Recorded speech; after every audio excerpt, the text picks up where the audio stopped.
முருகாச்சரணம். கந்தர் அனுபூதி பாடல் 35. விதி காணும் உடம்பை விடா வினையேன் கதிகாண மலர்கழல் என்று அருள்வாய்.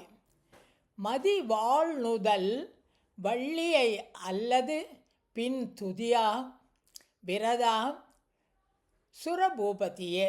இந்த பாடலில் விதி காணும் உடம்பை பற்றி சொல்கிறார். அதே வரியில் வினையை பற்றியும் சொல்கிறார். இந்த எத்தனை ஜென்மம் எடுக்கிறோம் இல்லையா, இந்த ஜென்மம் எடுப்பதற்கு காரணம் எல்லாம் நம்முடைய விதி. விதி என்பது என்ன? நம்முடைய கர்மாக்கள். இந்த கர்மங்கள் 3 வகைப்படும்.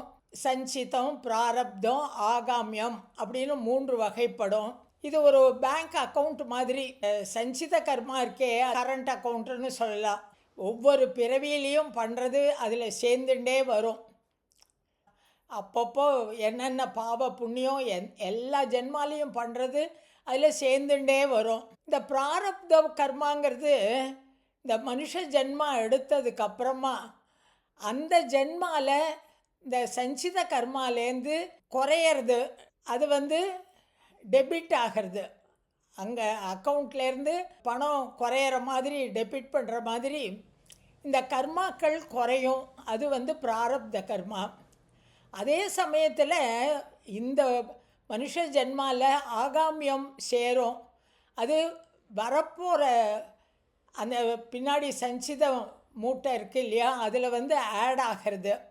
அது இந்த பிறவியில் நாம் செய்கின்ற காரண காரியங்கள்னால, வினையினால், இந்த கர்மாக்கள்னால உடம்பு எத்தனையோ ஜனனம் எடுக்கிறது. கருக்குழிதோறும் பிறந்து அப்படின்னு ஒரு பாட்டில் சொல்லுவார்.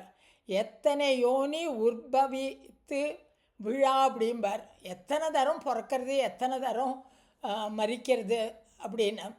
அத்தனை கணக்கில்லாத ஜென்மங்கள் எடுத்து அதுதான் சொல்கிறார் விதி காணும் உடம்பு.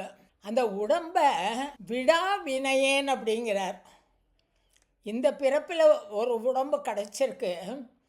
அந்த உடம்பு கிடச்ச உடம்பை இது உடலது சதமெனாடி அப்படின்னு சொல்லுவார் திருப்புகழில். இந்த உடம்பு நிலைத்த உடம்பு இல்லை அப்படிங்கிற அறிவு இல்லாமல் நிலையாத இந்த உடலை பற்றி கொண்டு விடா வினையேன், இந்த உடம்புக்கு என்னெல்லாம் வேணுமோ, எதெல்லாம் இந்த உடம்புக்கு சௌகரியமோ அதுக்கான காரியங்களையே பண்ணின்னு இருக்கோம்.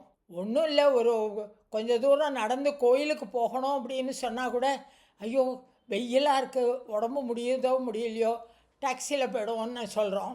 அதே மாதிரி இந்த உடம்பு சௌகரியத்துக்காக எத்தனையோ செயல்கள் செய்கிறோம்.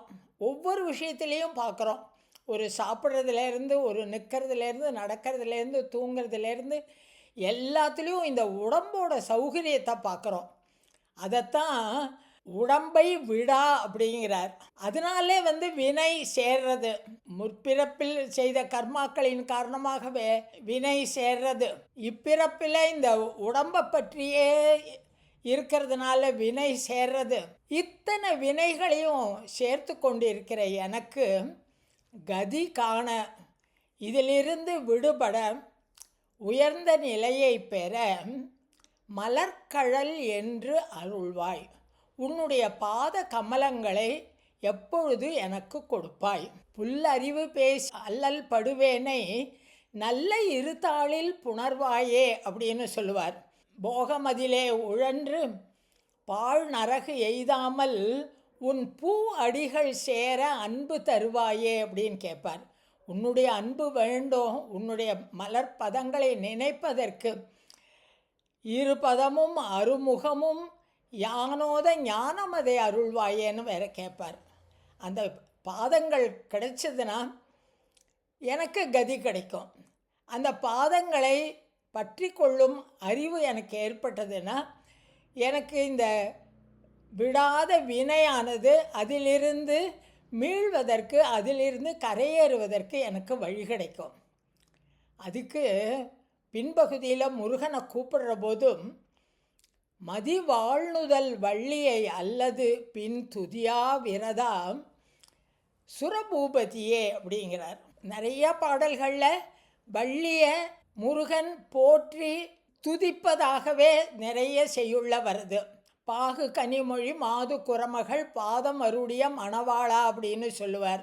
முதல்ல இருந்த கந்தர் அனுபூதி செய்யுளில் எல்லாம் கூட சொன்னார், பணியா என வள்ளி பதம் பணியும் அப்படிம்பார்.